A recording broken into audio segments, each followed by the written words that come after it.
Ampifariana tompoko lasy tompoko vavy no iara-panatsika rehetra izay manaraka ny fahita lavitra Honor TV amin'ity alina ity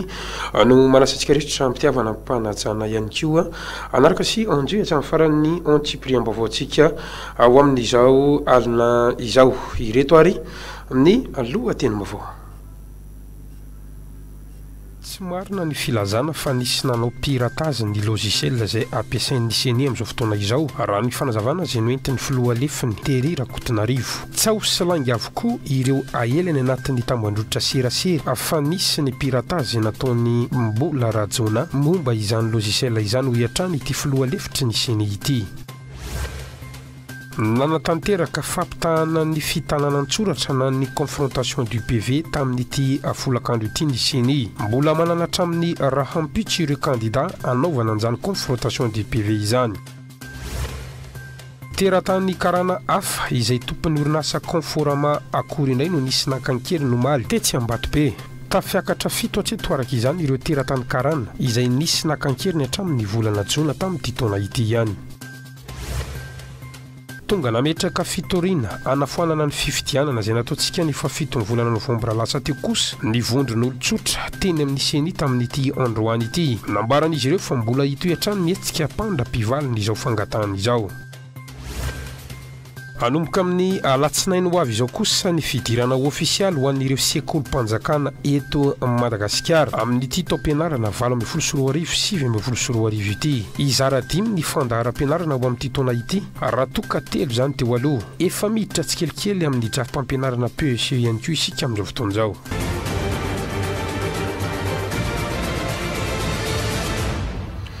Ny andinindininy ireny vaovao ireny avy hatrany no entina amintsika rehetra makasika ny maresaka politika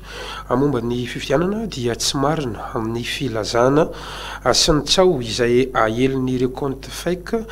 sy ny compte izay kirakirain'ireo olona tsy tiana anaty tambandrotra serasera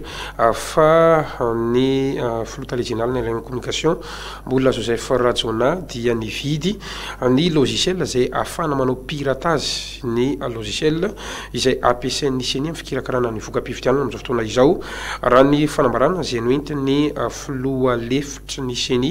Tery Rakotonarivo tamin'ity androany ity. Nambarany fa tsy azo atao ny manao piratage amin'ity logiciel izay ampiasain'izy ireo ity ary fantatra ihany koa fa na avy any ivelany na avy ao anatiny dia tsy ahafahana manao an'izany piratage izany. Diso avokoa araka izany ireo vaovao rehetra izay ahely manodidina an'ity resaka logiciel izay ampiasain'ny CNI amin'ny fikarakarana ny voka-pifidianana ity. Raha ny hita anatina tambandrotra serasera ohatra amin'izany ohatra ny 12 heures vaovao dia nanizigizina fa nividy logiciel de piratage tany amin'ny orinasa Black Cube Mbola Rajona tamin'ny vidiny $2 milliards. Porofo mazava izao fa tsao izay entina anakorontanana ny firenena fa eo ihany koa izay entina anenjehana any Mbola Rajona fotsiny izao fikasana ataon'ireto vondron'olona tsy mankasitraka ny fitoniana eto Madagasikara izao. Andeha roarahantsika ny fanazavana izay aoentin'ny filoha lefitry ny CNI Tery Rakotonarivo makasika an'ity resaka tsao miely momba ny logiciel ho ampiasain'izy ireo amin'izao fifidianana izao. Mikasika ny resaka momba ny mety isin'ny ataontsika hoe fanaovana osoka na piratage avy any ivelany amin'ny système informatique izay ampiasain'ny CNI amin'izao fotoana izao dia ny mba kely fantatray miainga avy amin'ny technicien ary ny fanarahana tamin'ny rehetra dia ny hoe réseau fermé ny fombafomba arakajy mirindra na ny système informatique izay ampiasaina eto amin'ny CNI ikirakirana ny fifidianana voka-pifidianana. Ny dikan'izay raha ny fanazavana teknika azo tamin'ny tompon'andraikitra dia zany réseau fermé zany dia sady tsy afaka ny amoka zavatra aviato ho any ivelany no tsy ho azo ny any ivelany idirana ka anovana na ampikorotanana ny zavatra ao anatiny. Mbola azona iantoka aloha izay système informatique eto amin'ny seny izay ary zany dia miantso ny tompona andraikitra ihany koa isika eto amin'ny Oner Radio, Oner TV manoloana ireny tsao izay inina ahely noho ny tsy fitiavana tsotr'izao ny olona izay everina fa manotoana ny fikasan'izy ireo anatanteraka fanakorontanana eto amin'ny Madagasikara. Azo verana zany zao fa fanakorontanana sy tsao avokoa ireny ahely amin'ny tambandrotra serasera porofon'izany iny fanazavana izay noenty ny filoha lefitry ny seny momba iny logiciel iny toy zatrika ny fampalambavao eo amin'izay resaka fifidianana izay ihany dia miandry hatramin'ny rapitso ny seny ho an'ireo candidat zay te anao ny fampitahana ny firanketana antsoratra ny voka-pifidianana na ilay antsotsika hoe confrontation du PV atao amin'ity androany ity no saika atao izany saingy tsy nisy namaly ny antso moa ireo candidat raha toa kosa ka tsy vonina amin'ny fanatanterahana an'izay confrontation du PV izay ireo candidat dia ny antso azy ireo niseny mba tsy amelitsao sy anakorotana eto amin'ny firenena fa iandro kosa ampitonina amin'ny voka-pifidianana vonjemaika izay avoakan'izy ireo. Jenita Soalalaina sy Rivo Rakotondrina nonao izay fanadidina izay. Ny sesesy tatoatry ireo kena maro samihafa nazo ny seny ny amin'ny fomba famoahana ny valim-pifidianana. Manoloana izany dia miantso ny kandida rehetra izy ireo raha toa ka tsy manana fahatokisana ny amin'ny fomba namoahana ny valim-pifidianana ho tonga eny amin'ny seny anao fampitahana amin'ireo fitaranantsoratra na iverina anisa ireo bulletin tokana aza fa vonina amin'izany ny seny raha ny fanazavana. Ananan'izy ireo avokoa ireo antota-taratasy rehetra mahakasika ny fifidianana manerana ny distrika mahisa 770. Andao ary raha ohatra ka tsy mino ny sasany, raha ohatra ka mametraka aya ny sasany ny amin'ny fampiasana ny kajy mirindra na ny informatika ato amin'ny seny, raha manana tsy fahatokisana ny sasany ny amin'ny fikirakirana ny voka-pifidianana ataonay eto anivon'ny seny foibe ka milaza ny sasany fa manana voka-pifidianana avy any amin'ny SRNV na avy any amin'ny distrika mihitsy dia lazaina fa tsy mitovy amin'ilay avoakany eto amin'ny seny dia narefa napakevitra zay hoe andao ary tsy maninona mba hisin'ny fampitokisana dia hoajanitsika ny avy eto anivon'ny seny fa andao hiaraka jerena ary ho jerentsika miaraka ilay procès verbal avy any amin'ny SRNV ny seniny nanao anty ny antsoina hoe SRNV dia sampana mpanisa vato any anivon'ny distrika tanarongabio manikajy rehetra antanana tsy mampiasa aloha zany ny informatika zay tsy atokisantsika ato amin'ny seny foibe fa manao kajy antanana ka zay ny angavenen'ny candidat rehetra hoe andao ary ho alaitsika ty procès verbal avy any amin'ny SRNV ty ohatra zao teto ampelatana ty avy any Antsalova ohatra oeto ary ilay procès verbal ny candidat avy any amin'ny faritra zay nahitany fa tsy mifanitsy amin'ilay vokatra azony ny vokatra avoakany eto amin'ny seny ato eto ampelatanatsika ny feuille de dépouillement tenareo le feuille de dépouillement rehefa manao fanisamba ato dia une feuille de dépouillement numéro zao alef iny zany amarinina amin'iny le izy raha mbola tsy afapotsika dia ity tompokilasy tompivavy ty le bulletin unique rehetra ity ny bulletin unique rehetra miaraka amin'ny lisy mpifidianana rehetra zay nampiasaina iny zany zay nampiasaina tafifidianana ireto itony ny bulletin avy nampiasaina rehetra andao isaitsika andramandera ohatra ka mbola tsy mifampatoko zany tsika rehetra azo isainy tony reto ato izy aiza ny safidin'le olona zao ny safidin'le olona azo isaina zay ny antsoina hoe récomptage de voix tsisy zavatra hafenina eto ireo 720 reo ato daholo ny bulletin unique zay narotsaka tao anatin'ny urne azo sika isaina le feuille de dépouillement aiza le feuille de dépouillement zany ity ato koa ty feuille de dépouillement ity le nanisana ny vato teny amin'ny tableau tsy ny seniny nanao soniany ty fa ny mpanisa vato tao amin'ny bureau de vote miandry ny candidat rehetra zay zay manana olana manana tsy fahatokisana tonga avy eto ary na tonga anay nanafatra ny androany de satria zahay mieritreritra fa amoaka ny valim-pifidianana amin'ny ty herinandro ty ihany. mba hiantoana hatrany izany mangaraharaha izany dia manome filasy ireo kandida mila izany isaky ny amin'ny enora ariva izy ireo ny voka-pifidianana rehetra nanafatra mafy ny seni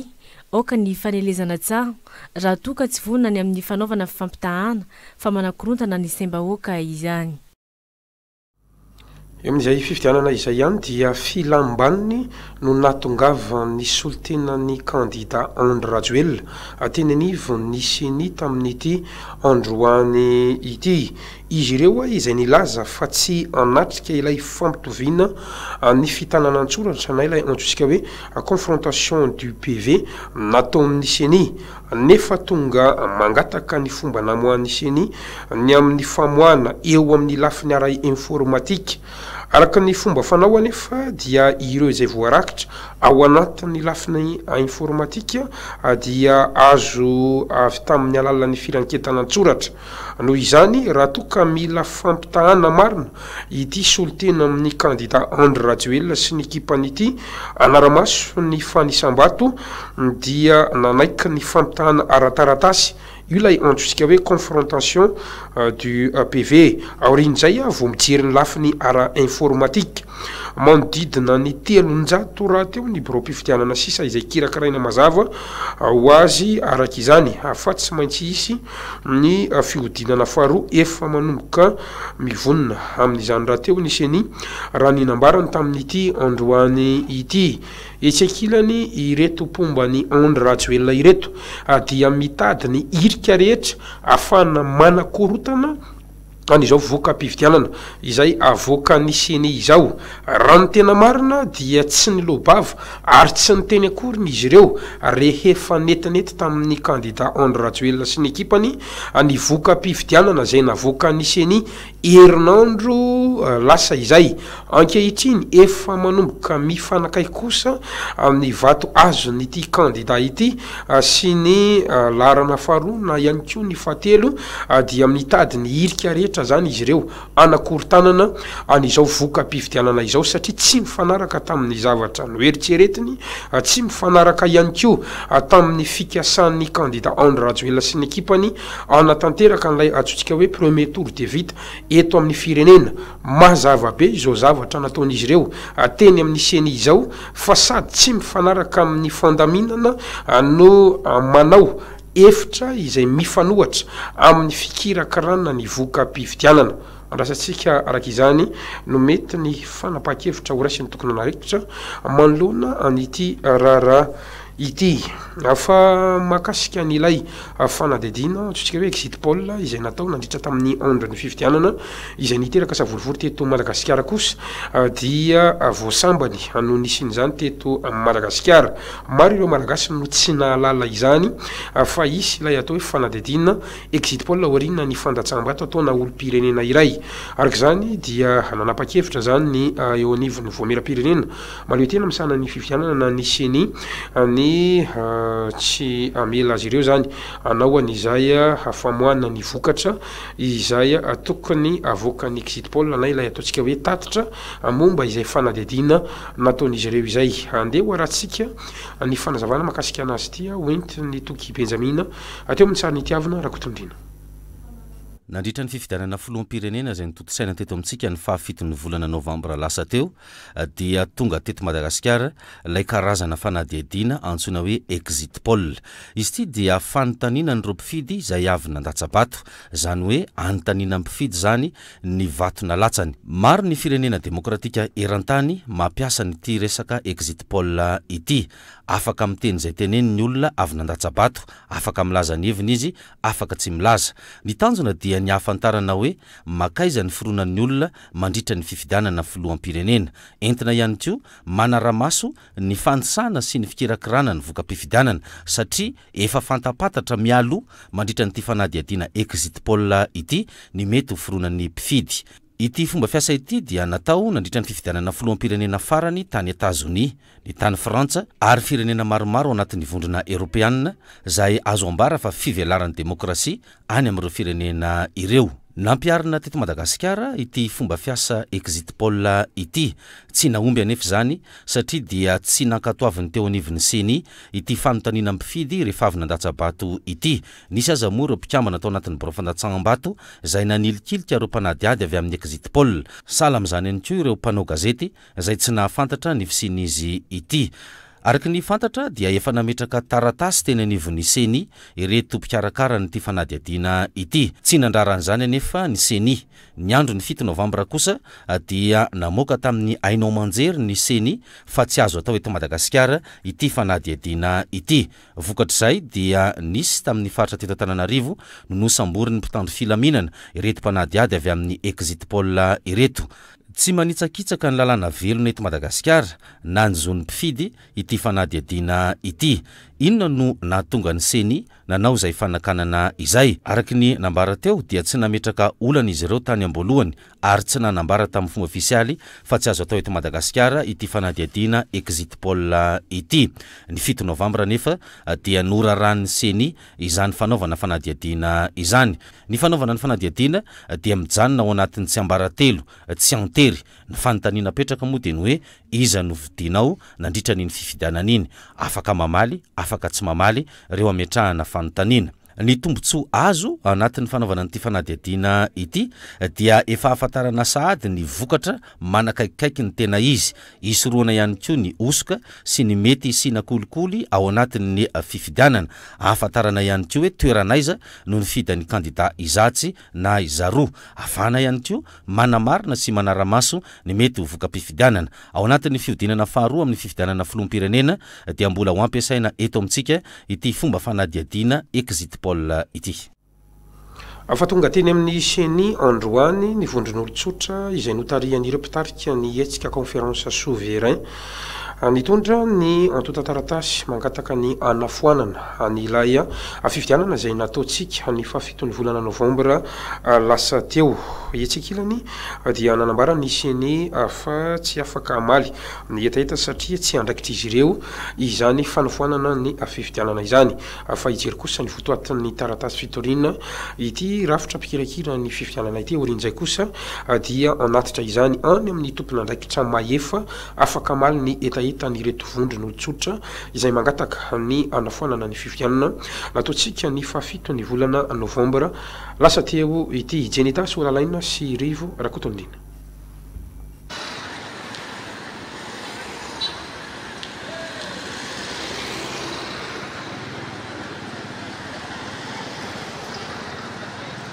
Andian'olona maro milanja sora-baventy no tonga teny amin'ny seny androany maraina. Mitaky izy ireo ny anafoanana mihitsy ny fifidianana izay natao ny fahafito ny volana Novambra lasa teo. Betsaka loatra mantsy ny tsy fahatombanana hita tamin'ny fikarakarana izany raha nambaran'izy ireo, fa eo ihany koa ny kolokolo manara-penitra izay nisy tamin'ny famoahana ny fifidianana. Mitaky ny famoahana ny fangararan'ny fifidianana ary mitaky ihany koa ny fanafoanana mihitsy ny fifidianana. Ny antony dia efa voalaza ombenombieny tamin'ny anao manjery ireo zavatra maro izay ilazana fa tsy ara-dalàna zany ty fifidianana ty. Maro ny olona manana karatra anankiroa na telo. Misy pirofo ato aminay reto ny pirofo reto azonareo tenenina ajery télévision reto. Misy pirofo reto kara-pifidianana olona anankiray mifidin-droa ty hitanareo ty zany. Olona ray io mifidin-droa hitanareo io zany. Reto mbola izy daholo reto. Faharoa PDB ny olona tsy tafiditra anaty liste électorale. PDB ny olona maty mbola miverina anaty liste électorale. Ary manginy fotsiny ny fomba nanaovana fifidianana tsy ara-dalàna zany. Tsy misy tsy mitaraina na candidat na vahoaka. Karaha mandeha ny confrontation ivoaka ny marina rehetrarehetra dia ho foana ny fifidianana io. Miantso ireo communauté internationale izy ireo mba hijery ny lesika rehetra ka hanafoanana izany fifidianana izany. Ny mpandrindra ny hetsika conférence souveraine moa no nitarika ny hetsika ka nametraka ilay antotan-taratasy fangatahana fanafoanana ny fifidianana teny amin'ny seny androany. Zay ny antodiana eto ary mitondra moa zahay antotan-taratasy hoe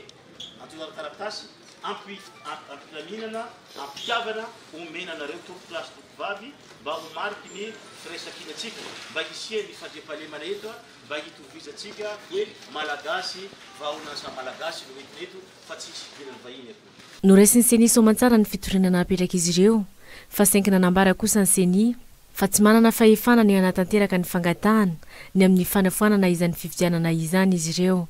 manatanteraka ireo dito tapaky ny fanjakana no asana fa nanambara kosa nefa izy ireo fa ampita ny votoaton'ny fitoriana eny amin'ny rafitra manana fahefana amoaka izany ny amin'ny hoe fangatahana ny fanafoanana ny fividianana no ny antony maro samihafa dia ny senia dia rafim-panjakana rafitra mahaleo tena napetraky ny lalam-pandrena hikarakara anomana anatanteraka fividianana mifanaraka amin'izay voalaza ny lalàna ny fanatanterahana fividianana ny fanambarana daty mpifidianana ny fanapahana ny amin'ny karazam-pifidianana hatao dia tsy fahefan'ny seny fa fahefan'ny fitondram-panjakana ny fitondram-panjakana ny mpanapa-kevitra ara-politika no manapaka ny amin'ny hoe inona ny fifidianana ho ataontsika ko raha misy moa ny didim-panjakana na ny fanapahany fitsarana avy momba lalam-pandrenana zay manana fahefana amin'izany ihany koa ny anafoana ny fifidianana na ny ampiemotra ny fifidianana dia manaiky ary manatanteraka an'izay voalaza izay metonivony seny etsy ankilana nanambara ny mpitarika ny hetsika fa tsy hijanany amin'ny fitakiana izy ireo raha tsy mivaly ny araka ny tokony ho izy ny fangatahana ary ianao sy tinina isan'andro manoloana ny seni izy ireo miandry ny valin'ny fangatahana ito manerana ny oso ihany koa ny hetsika manomboka rahampitso raha ny fanazavana no enton'izy ireo hatrany andrasana araka izany no mety ho tony izany fangatahana izany fa anohana kandida izay mahafen'ny fepetra takiny izy ireo kosa ny collectif de parlementaire ao amin'ny fiodinana faharoa amin'ny fifidianana izay ofilom-pirenena raha ny fanambarana nataon'izy ireo tamin'ity androany ity tetsy Tsimbazaza manainga ny voaka malagasy ihany koa izy ireo araka izany iandry ampitoniana ny voka mpifidianana amin'ity fiodinana voalohany ity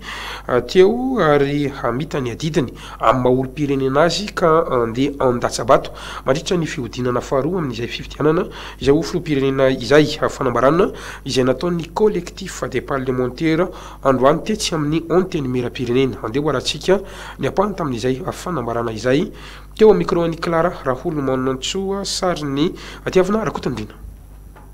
trano fifaninanana amin'ny fiodinana faharoa izay kandida mahafeno reto fepetra reto voalohany vonina hitantana ny firenena mipahataolana tanteraka an'Andriamanitra Andrenanahary faharoa vonina hiaro ny firenena malagasy sy ny soatoavina sy ny fomba fanao amin'izay fomba fanao rehetra mifanohatra amin'izany tahaka ny fivadininy mitovy fananahana vonina ary say ametraka fi tsy jara-pahefana tena izy hitandrotra metraka fihavana pirenena ary hitandro tony anak'Andriamasina ny firaisankina pirenena kandida tena resy lahatra amerina sy ampitoetra indray ny lalàna ho felitry ny fitantanan-draharaha sy ny fanapahana rehetra ho raisina eto amin'ny firenena io le atao hoe état de droit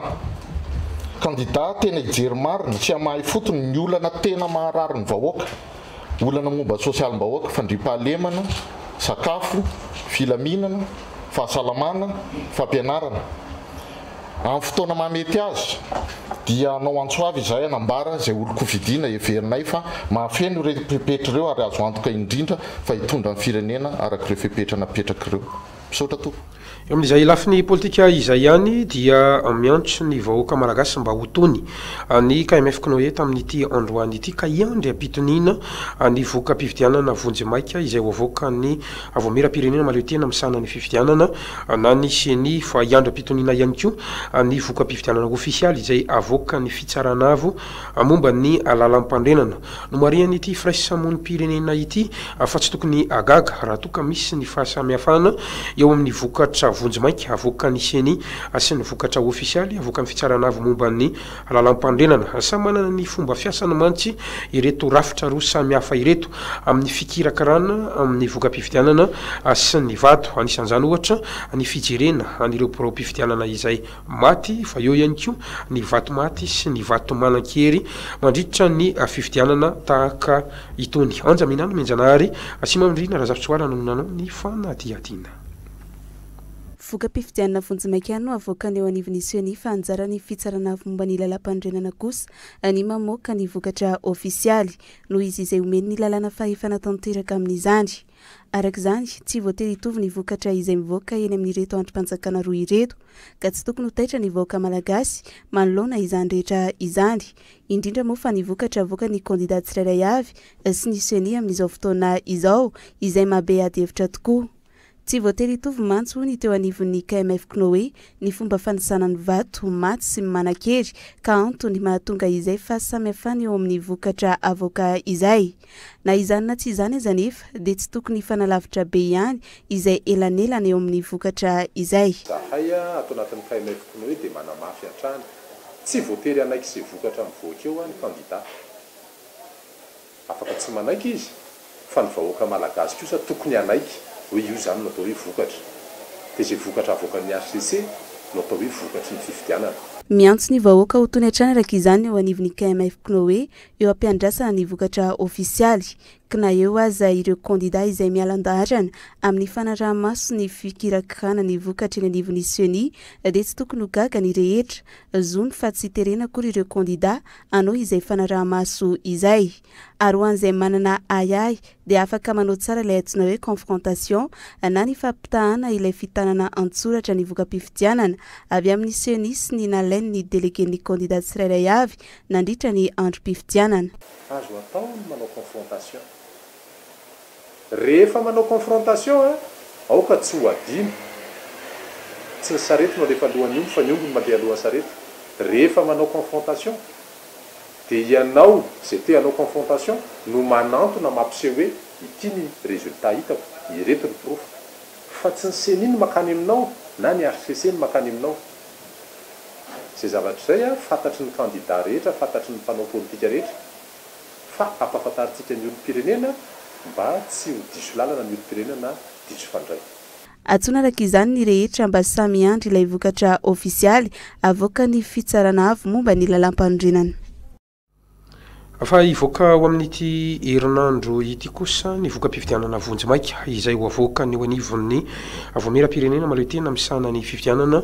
na ny seni misy hatrany amin'ny 3 eo sisa ireo pro-pifidianana izay ho kirakarain'ny seni ary everina ho vita rahampitso ny fikirakarana azy ireo tsy marakaka izany ny filazana afatara ny seni mamoaka ny voka-pifidianana araka ny nambaran'ireo kandidat sasany afa manaja ny fotoana tsara izay napetraka tamin'izy ireo jenita sy ho alalaina sy rivo rakotondina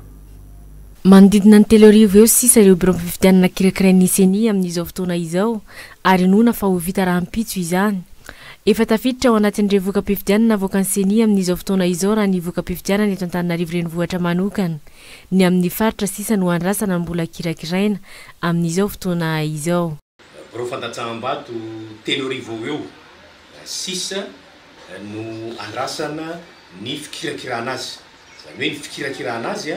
fa tsy ny fahatongavany eto amin'ny seni raha izao zava-misy amin'izao androany alakamisy resantsika zao zany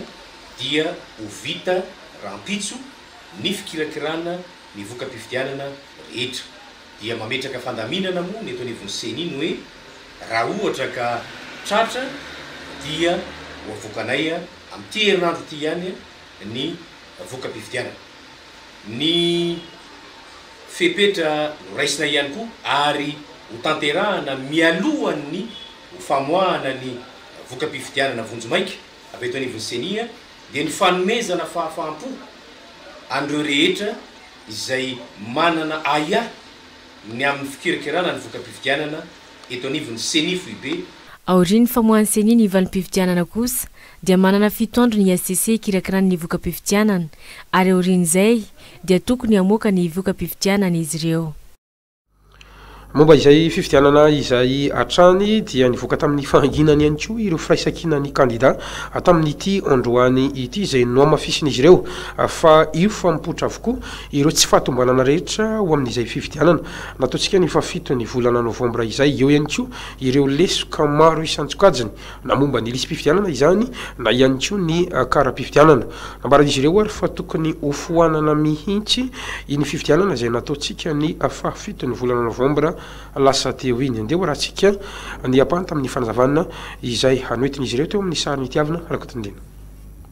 Tianay ny manambara fa tsy miova ny targetranay momba ny fitakina ny anaovana fifidianana madio sy mangarahara ary ekeny rehetra sy tsy mitanila eto amin'ny firenena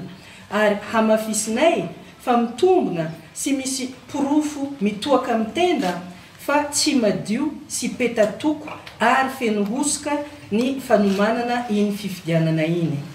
Mihamaro ankehitriny ny porofo sy ny fijoroana vavolombelona momba an'izany na ny avy amin'ny vahoaka na ny avy amin'ny kandida na avy amin'ny fiombonam-be iraisam-pirenena izay tsindrinay etona fa fanambarana sy fitakiana efa nataonay hatramin'ny voalohany kanefa dia tsy nohenona izahay. Koa manao izao fanambarana izao izahay fa mitombona zato isanjato ny fitakinay momba ny fampiarana ny rariny sy ny fahamarinana eto amin'ny firenena satria dia miariary ankehitriny izany tsy fahatomombanana izany ary indrindra ny hanafoanana mihintsy izao voka-pifidianana izao izay tsy azo ekena velively satria vokatra ny voaka avy amin'ny hosoka sy ny halabato izay efa nampitandremanay mialoha fa tsy maintsy hiteraka ady sy korontana. Ivadika lafom-baovao hafa mihitsy isika dia tonga nandeha nijery ny fanazarantena nataon'ireo ekipa-pirenena ny Baria, ekipa-pirenena malagasy zany hoe ny Baria ny Madagasikara amin'ny kandida Marc Ravalomanana filoham-pirenena teo aloha nijery ny fizotran'izay fanazarantena izay. Fa ankoatra izany dia nanolotra fanampiana ho an'ireto ekipa-pirenena ny malagasy ireto ihany koa ity kandida ity nanolotra vola mitentana folo tapitrisa ho azy ireo mba afany miatrika an'izany lalao ifanondranan'ny Barian'ny Madagasikara amin'izareo Soudan izao. Nambarany hanandritra resadresaka ny fanaovana tamin'ny mpanao gazety fa manohana trano ny tontolon'ny fanatanjahantena ny tenany ary manohana ihany koa ny ekipan'ny Baria mandritra ity lalao iraisam-pirenena ho totosaina ny alahady ho avy zao etsy vodivorona ity. Ndeo raha tsika zay fanazavana hoentin'ny candidat Marc Ravalomanana izay. Pascal, vice-capitaine de l'équipe, et merci beaucoup encore. Ça, voilà. Les rafraîchissements. Pour la président.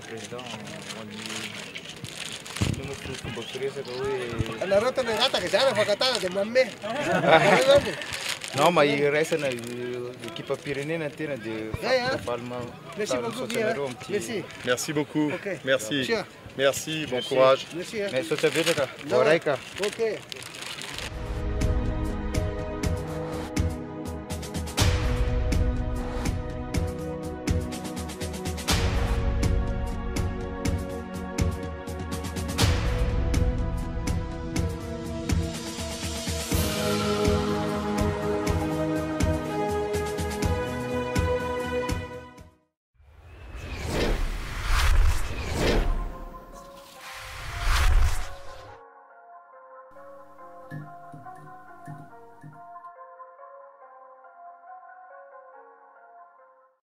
Le fikambanana Tafaray dia manolotra ho anao. Festival Allée des Baobabs 2e édition. Ao Morondava le fito ambin'ny folo ka hatramin'ny 10 novembre. Festival Allée des Baobabs 2e édition. Ahitanao ireto fifaninanana ireto: Baskets MNA Askutansinanana, Cosmos Sekren Diana, ASCB Boeny, CoSPN Analamanga, MB2All Analamanga, Sélection Morondava Menabe, Vétéran Homme BBCM Analamanga, Sélection Morondava, Vétéran Dame DCBA Analamanga, Sélection Morondava, Sirio Coup de pouce Boy, Beach Soccer, Baria de Madagascar, Fartransinana Analanzroof, Soneranivong, Tuamasnasi Brickaville, Fart Menabe Morondava, Fart Boeny, Majenga, Ari Fart Melek, Maintran, Belo sur Turbi, Beach Rugby, Chemino, Tam Anusbe, BFMA Ankasn Analamang, 3FB Analamang, Beach Volley, ASVBM 1 et 2, Boeny, Sélection Analamang, VBCD 1 et 2, AMVB, Festival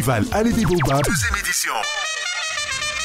Ari azadino ufankafanany festival dia isy ny azakazaka ny fifankatiavana 20 km ho an'ny rehetra tsy ankanavaka miala eo amin'ny Bemanonga ka hatreo amin'ny Port Morondava ny sabotsy 17 novembre amin'ny 2 isy podium goavana ny alakamisy 12 novembre ho afanain'ireo mpanakanto avy eo amin'ny faritra Menabe sy ireo andrarezin'ny mozika malagasy. Ny vola ho azo dia atolotra ho an'ny hôpital Morondava. Festival Allée des Baobabs 2e édition ao Morondava ny 17 ka hatramin'ny 18 novembre. Sponsor Palm Beach, Royal Beach, GMM, Matata, Kuta, Ministère des Travaux Publics, Ministère de l'Énergie et des Hydrocarbures, Ministère des Transports et de la Météorologie de Madagascar, CMMC, Peter Motors, Ucodis, Star, Omnis, Vigi, Partenaire Média, Honor Radio TV, AZ, Télé Radio, Gazette Titra, La Ligne de Mire.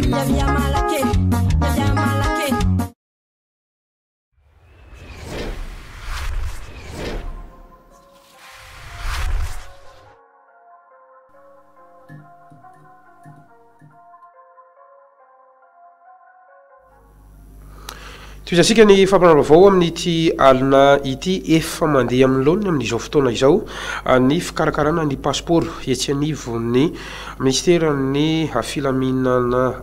bahoaka ary nambarany tompona andraikitra fa azo atao tsara zany ny manantona iny toerana. Akoatran'izay ihany koa dia efa misy ny fandaminana manokana izay ahafana manamora ny fanatanterana an'izay passeport izay raha ny fanazavan'izy ireo. Toy izao ary ny fanazavana izay hoentiny tompona andraikitra makasika an'ity fanamboarana passeport ity sy ny dingana rehetra izay tanterahan'io pirenena iray raha toa ka mikasa na tanteraka na anamboatra an'izay passeport izay fanazavana. Raisiny avy eto amin'ny polisy pirenena ndraikitra ny mafampantatra ny besin'ny maro fa ny fanomanana na ny fangatahana atona taratasy afahana mivezivezy mivoaka sy miditra ny tany Républicaine Madagasikara toy ny passeport dia mitaky totan-taratasy izay voalaza ao anatin'ny paikady mikasika izany ary mitaky ihany koa ny fahatongavan'ny mpangataka eo anivon'ny service ny polisy pirenena izay miandraikitra izany dia ny service central du contrôle de l'immigration et de l'immigration izany izay hita ety Anosy ety amin'ny direction générale ny polisy pirenena. Ny fanomanana io atondra taratasy io sy ny fangatahana ilay passeport dia mitaky ny fahatongavan'ilay olona tompony fangatahana mihitsy satria misy ny fepetra izay tsy maintsy arahana toy ny fankana ireo mombamomba azy ara-batana izany, anisan'izany ny lokon'ny maso, ny lavitondro sy ny alava. Noho izany ny polisy pirenena dia mampafantatra ny besin'ny maro hatrany fa tsy misy toerana hafa ahafahana mamoaka na manome ny passeport raha tsy eto amin'ny direction générale la police nationale ihany ny service passeport mahafantaran'ny besin'ny maro azy ary ihany koa any amin'ny service ny polisy pirenena eny anivon'ny faritany anankidimy. Noho izany miantso ny vahoaka sy ireo izay mangetaeta afantatra bebe kokoa ny mikasika izany ny polisy pirenena mba andalo anontany sy aka vaovao eo anivon'ny service central du contrôle de l'immigration et de l'immigration raha misy fanampanazavana angatahan'izy ireo. eo amin'ny page ny fanabeazana kosa indray dia ny aratsinainy fa 7 ny volana novambra ho avy zao no hiditra amin'ny fomba ofisialy ireo mpianatra rehetra amin'ny sekolim-panjakana ho amin'ity taom-pianarana 2024 2024 ity raha toa ka efa nanomboka niditra tsikelikely moa ireo mpianatra eny anivo ny sekoly izay tsy miankina amin'ny fanjakana izara dimy ny fepotona anatanterana izay taom-pianarana 2024 izay raha toka izara telo zany teo aloha fantatra raha ihany koa fa efa miditra tsikelikely amin'ny drafim-pampianarana vaovao isika eto Madagasikara na ilay antsona hoe PSE ao anatin'izao taom-pianarana 2024 2024 izao finaritra rakotomavo sy afitra lalaina nonanao ny fanadidiny. Manomboka ny alatsinainy 7 novambra ho avy izao ny fidirana amin'ny fomba ofisialy taona 2024 raha ho an'ny sekolim-panjakana rehetra. Ny 5 novambra 2024 lasa teo ny fidirana ara-panjakana ary ny 12 novambra 2024 teo kosa ny fidirana ireo mpampianatra mba ho fiomanana ny amin'ny fidiran'ny mpianatra. Raha ny fandahara-pianarana indray no resahina dia izara 2 volana 5 izany na ilay antsoina amin'ny teny vahiny hoe bimestre. Toy izao ary zany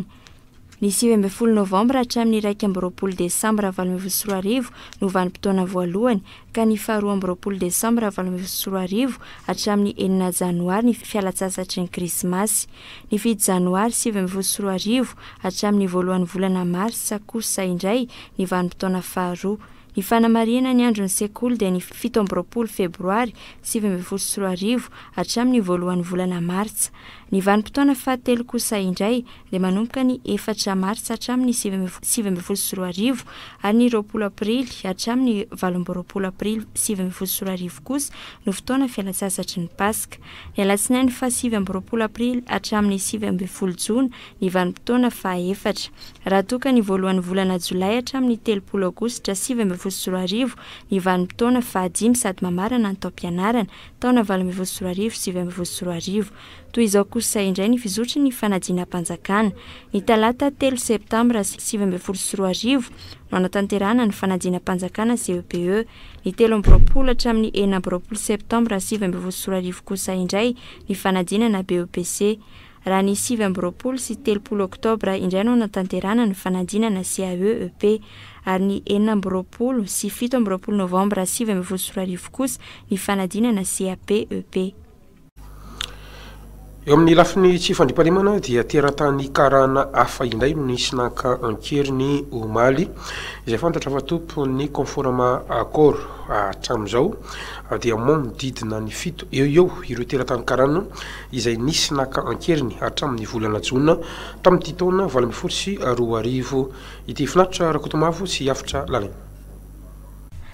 Mirongatra ny fakana-keriny teratany karana tato anatin'ny volana vitsy izay omaly alina tokony tamin'ny fitorasasany teny amin'ny faritra Ivandry no nisy nakan-keriny tompony orinasa conforama accord. Tao anatin'ny 4 andro izay dia nasiry sivitra ny teratany indo-pakistanais faharoa nalaina-keriny. Manoloana izany dia manao antsoavo araka izany iry zareo avy eo amin'ny fikambanana teratany karana CFOIM izay natao mba hisoroana sy adiana amin'ny herisetra tao amin'izy ireo. Efa tafiakatra 7 amin'izao fotoana izao ireo karana nalaina ankeriny hatramin'ny volana jona. Mazana rehefa vanim-potoana ny krizy na amin'ny fotoam-pifidianana no miseho ny trangana fakana-keriny toy izao ary ihany koa mitombo ny vola takian'ireo mpanao ratsy amin'izy ireny. Raha araka ny nambarany mpanara-maso, somary mampametra-panontaniana ihany noho izany ny toe-java-misy hoe inona marina ary izany no tena ao ambadika izany resaka fakana-keriny izany. Toa miveriberina matetika mantsy izany indrindra fa ireo teratany karana eto Madagasikara. Afa nanoritra fiara lehibe miisa 2 an'ny samiva kosa tamin'ity androany ity any avy eo anivo ny boriboritany voalohany ahafahana mandroaka ireo fako eto Antananarivo renivohitra miteraka loto sy aretina maro samihafa mantsy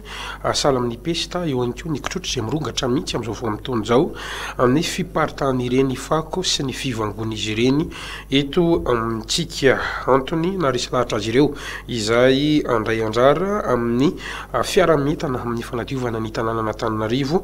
ka nanolorana an'izao fiara lehibe izao. Tanjona rahateo ny fisorohana amin'ny fiparitahan'ny falanaretina kalarara olo manatsoa teo amin'ny isany itiavana rakotondrina. Ny fiaraha-mienta ny vahoaka malagasy rehetra no antoka azona tanàna amin'ny lamina sy madio. Ny hita nefa dia feno fako avokoa ny manodidina, loto, aretina no ateraka izany fiparitahany fako izany. Mirongatra ny pesta, etsy andany ny kitrotro izay tsy efa voany avokoa na ny kely na ny lehibe. Manoloana izany indrindra dia nandreny andraiky ny teo anivon'ny boriboritany voalohany ho fitsonjovana ny fahadiovan'ny tanàna n'Antananarivo renivohitra sy ny fahasalaman'ny vahoaka. Etsy andany ny fahatsapan'izy ireo fa tsy hanimbe tanàna irery no tokony misahana izany fenitra ho an'ny tanàna izany. Fa isika rehetra. Fiara lehibe roa no natolotry ny boriboritany voalohany ny fanampiana ireo fiara efa miasa ao amin'ny Samova. Nambaran'izy ireo moa fa tsy hijanona hatreo izany fanampiana izany, saingy mbola tsy voafaritra mazava koa satria toy ny fotoana anaovana izany. Ankoatr'izay dia nanolotra fitaovana ho azy ireo ihany koa ny maso ivony sinina toy ny gants sy ny gilet ho ampiasain'ireo olona hanatanteraka izany asa izany amin'ny fanadiovana. Tsy ny fako irery ihany moa ny esoriny izy ireo, fa ihany koa ny fisokirana ireo tatatra ho fiatrehana ny fahavaratra. An'ireny tanàna ao anatin'izany ary tsy miraviravin-tanana zay boriboritany voalohany moa zany dia nanao hetsika izay nanomboka androany ary manomboka androany sy andro manalina zany dia anao an'io satria hitatsika tsy fahasalamana ao anatin'izany fako zany hitatsika ankehitriny misy hoe epidemie anakitrotro sy ny karazany dia nandray andraikitra avy hatrany ny ben'ny tanàna izay soloana arrondissement tena ao anatin'ireo fanampiana ny fiara manangona ny fako amin'izao fotoana izao. Zay boriboritany voalohany moa dia tonga dia nanampy fiara roa zany miaraka amin'ireo mpiasan'ny Samova izay mampiditra ny fako. Misy koa tonga dia maromaro tonga dia ny andotam-penaka izay lehibe dia lehibe hitanay daholo le zone lehibe moa zany aksa andotam-penaka sy tenambodiny sotra miomany ianareo fa tsy maintsy afaka androany ny fakonareo ao anatin'ny zavatra io. Misy koa moa betsaka zany satria efa nireperenay zany ireo zavatra isan'andro ary ny tena moa zany miaraka amin'ny lefitretra zany dia amin'ny alina mihitsy manao rondy hijereny hoe aiza indray misy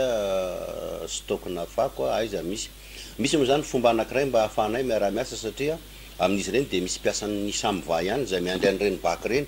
ary ny heverinay mihitsy zany mba hoe ho fanampiana azy ao anatin'indrindra ny zavatra kely maro samihafa sakafo hoanina sy ny karazany. Mpamafalalana miisa 770 ireo miasa ao anatin'ny boriboritany voalohany ary efa misy ny lamina napetraka amin'ny fizarana ny anjara asan'izy ireo. Dia manjato metatra isaky ny mpamafalalana iray no vitan'izy ireo ao anatin'ny iray andro ary samy manana ny toerany avy. Ankoatr'ireo olona efa miasa ao amin'izany dia misy ny fanadiovana faobe izay tanterahany boriboritany voalohany izay atao indroa isaky ny herinandro raha ny fanazavana. Aorian'izany dia misy ny fiaraha-mienta nataon'izy ireo amin'ny alalan'ny peta-drindrina ho fampatsiahivana ny tsirairay andrainy andraikiny amin'ny fiaraha-miaro ny tontolo iainana toy izao izany fanentanana izany. Isaky ny avy manadio zay ka manao fanadiovana faobe dia mametraka an'izao autocollant zao eny anivon'ny fokotany rehetrarehetra any anatin'ny fokotany ihany zay hoe tandremo misy fanentanana zay nataonay ngezabe ao anatin'ireny zany ao anatin'le izy ka hita zany marina fa asan'ny ben'ny tanàna ny mijery ny vahoakany ao anatin'ny fahasalamana fa itsika sao dia tsika ihany mamadika ny tenatsika amin'ny fanaovana loto tia moa zany dia fanentanana hoe tandremo ny manary fako ao anaty kanalina ho avy zao mifavaratra raha tsetsiny reny any reny zay efa zavatra miseho andrasana araka izany ny fandraisana andraikitra ny malagasy rehetra mba samy andray ny andraikitra tandrify azy avy toy ny fanajana ny ora fanariana ny fako izay efa misy lamina ny fanajanonana ny fanariana fako amoron-dalana fanao izany kosa amin'ireny dabana tokana ho amin'izany. Eo amin'ny tontolon'ny fizahantany kosa indray dia nahitana fiakarany hatrany amin'ny 12,100 ny tamin'ny abizahantany tonga teto Madagasikara tamin'ity taona 2024 ity raha noarina tamin'ny tondasa raha ny fanazavana no entin'ny minisitra. Ankoatran'izay dia nisy ihany koa ny fanovana rafitra izay anafana zany nanatsara an'izay sehatry ny fizahantany eto Madagasikara izay isy ihany koa ny fiarahamiasan'ny Azia mba ahafahantsika zany mampiakatra avo roa eny an'izay tany mpizahantany tonga eto Madagasikara izay kilarara olo manatsoa sy tiavina rakotondrina. Ahitana fivoarana trany i Madagasikara eo amin'ny sehatra ny fizahantany raha oharina tamin'ny taondasa 12,100 izany fivoarana izany tamin'ity taona ity ary tsy lahatra ny teo anivon'ny ministera fa manana harena maro ny firenentsika ary maro no azo trandrahana toy ny toerana manan-tantara, ny tora-pasika ary ny zavaboary maro samihafa. Ilaina na mpivoarana trany izany rehetra izany mba hisarihana amin'ny mpizahantany maro kokoa amin'ny taona ho avy 2024 noho izany dia nanova rafitra izy ireo mba ahafahana manantanteraka izany toy ny fametrahana sampandraraha-panjakana amin'ireo distrika rehetra raha ny frantsay ny européanna ary ny polonais foana hatramin'izay no mahatonga eto amintsika dia iampy nisy noho izany amin'ny taona 2024 napetraka araka izany fiarah-miasa eo amin'ny Azia sy Madagasikara mba hampivarana hatrany ity sehatra ity amin'ny roatonta nanome toky moa ireo mpiara-miasa sy novavao ireo fa afaka mampitombo avy ireo eny ny mpizahan-tany tonga raha toa ka mandeha tsara ny fiarah-miasa. Zavatra nisy mantsy zany hatramin'izay dia ity ministera tia miantona eo amin'ny faritra fotsiny dia lasa tsy hita lay arena eny anivon'ny distrika na eny anivon'ny commune na ny fokotany samihafa any dia zay zany natao hoe novana mihitsy aloha zany le rafitra mba afaka isahana ny firenena ray manontolo mihitsy le ministera dia efa miroso zany zahay amin'izao fotoan'izao mametraka sapan-draharam-panjakana anty ministera ny fizahan-tany tia isaky ny distrika 720 dia avy amin'ny alalan'izay no afahandreny sapan-draharaha reny manao an'le fitrandrahana ary dia mampita n'izany vokatra ny fitrandrahana zany ety anivo ministera dia ministera indray no miara-miasa amin'ireo ofisy samihafa miaraka amin'ireo mpandraharaha dia raisy mpandraharaha tanana zany reny toerana reny rehefa aveo eo amin'ny fanatsarana na fisariana mpizahatany ho tonga amin'ilay toerana. Ankoatr'izay dia nambarany fa isika rehetra no andrasana amin'ny fanatsarana ho an'ny ministera manokana ohatra dia ny mitandro ny filaminana ny serana mpiara-manidina sy izay mahakasika ny fitaterana no tokony raisin'izy ireo. Ho an'ny mpandraharaha samihafa kosa dia ny fananganana fotodrafitrasa ahafana misintona sy mampiatrano ny vahiny ary ny sakafo. Ho an'ny rehetra kosa ny fitandrona ny tontolo iainana ary ny filaminana mba ahafana mambabo ireo vahiny ireo. Fa itsika koa dia manokatra tsena any Azia amin'izao fotoan'izao mametraka fiarah-miasa vaovao miaraka amin'ny zareo sinoa ary zareo sinoa zany nanome toko fa afaka mampitombo avy roa eny ny isa mpizahatany tonga eto Madagasikara. Zany hoe hatramin'izay dia eo amin'ny 5,3 eo ny isa mpizahatany tonga eto Madagasikara isataona dia ny sinoa zany na ny gouvernemanta sinoa dia nanome toky fa raha vononytsika iara-iasa aminy amin'izay sehatra ny fizahan-tany zay dia azo ny ampitomboana avy roa eny avy hatrany io amin'ny taona 2022 dia zay zany ezahana ampahafantarina mpandraharaha rehetra ary ezahana ihany koa ampahafantarina ny teratany mba samy andray ny andraikiny sy anjara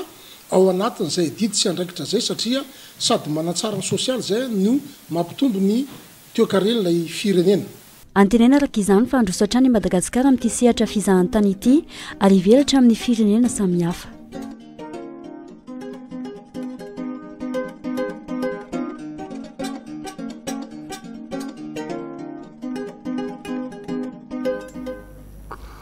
Eo amin'ny sehatra ny fampianarana ambony dia sehatra anankiray ahafahan'ireo mpianatra indrindra fa ireo vao afaka fanadinana baccalauréat misafidy sahady an'ireo lalam-piofanana izay ho ataony eny anivon'ny anjerimanontolo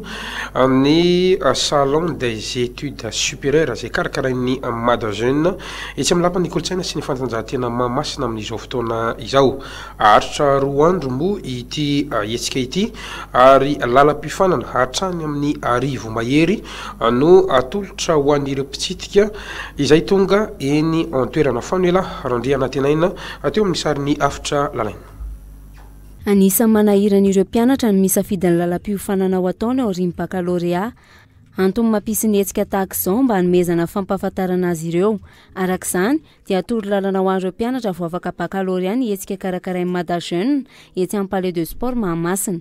Maro raha lalam-piofanana afaka safidian'ireo mpianatra mandritra izany. Miisa 100 mantsy ireo trano heveny an-toerana izay ahitana sekoly tsy miankina manodidina amin'ny 70. Hiavaka ihany koa ny fampiratiana amin'ity andiany 520 ity no fisindreo université avy any ivelany any amin'ny lalam-piofanana hafa izay manampy ireo mpianatra malagasy toy ny université avy ao Maurice. Ny salon des études supérieures karakarain'ny Madajeune zany tontosaina anio alakamisy sy raha mpitsoma fa 1 ny volana novambra dia fotoana iray ahafahan'ireo mpianatra vao afaka baka farany teo mitady fianarana azo atao aorian'ny baccalauréat. Raha ny trano efa hita ety amin'ny Palais des Sports zany mandritra ny 3 andro ity dia eo amin'ny 100 eo ary ny toeram-pampianarana ambony zany hoe grandes écoles ny université ny institut ny centre de formation privé zany hoe tsy miankina dia eo amin'ny 70 maheure zany no azony ankizy safidianana tsara. Ny mampiavaka ny Salamata Jeune amin'ity 2018 zany dia ny fisian'ny fianarana ambaratonga ambony avy any ivelany mandray anjara manolotra ireo mpianatra malagasy zany izay te-hanao fianarana any ivelany. Izy io filiera vaovao mihitsy, izany hoe reny le miasa amin'ny paquebot reny, reny le miasa amin'ny avion reny, reny zany no anisany hoe filiera vaovao atolotra zareo amin'ity taona. Etsy ankilany, samy manana ny lalam-piofanana mahaliana azy ireo tanora marobe tonga eny an-toerany. Isan'ny tena be mpisafidy izao ny lalam-piofanana informatique fa eo ihany koa ny fitantanana na ny gestion. Ny filière ataoko ana resaka gestion comme finance et comptabilité dia zavatra tiako atao fotsiny dia fihinana hoe afaka mitantana orinasa ohatran'izany.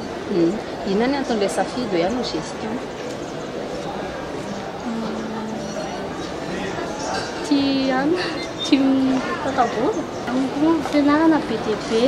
fa le misarotra kely amiko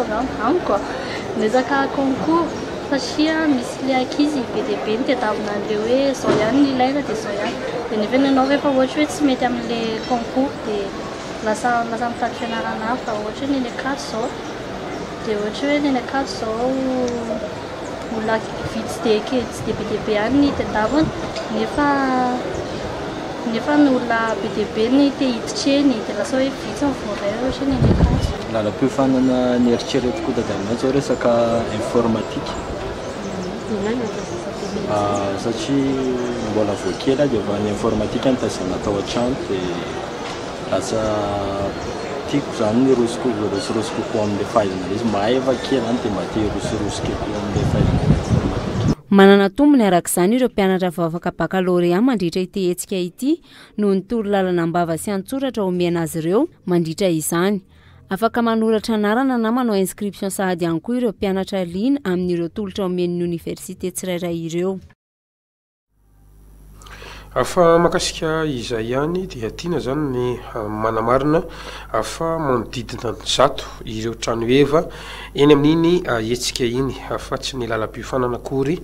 no miisa 100 fa ny lalam-piofanana fitantanana sy ny lalàna no tena be mpisafidy indrindra amin'ireo mpianatra izay mitsidika nytony salon des études supérieures itony olana raha teo ho amin'ny mpianatra vo afaka fanadinana baccalauréat ny misafidy ny lalam-piofanana izay ho ataony ao aorinan' izany fanadinam-panjakana izany olana sedrain'ireo mpianatra ihany koa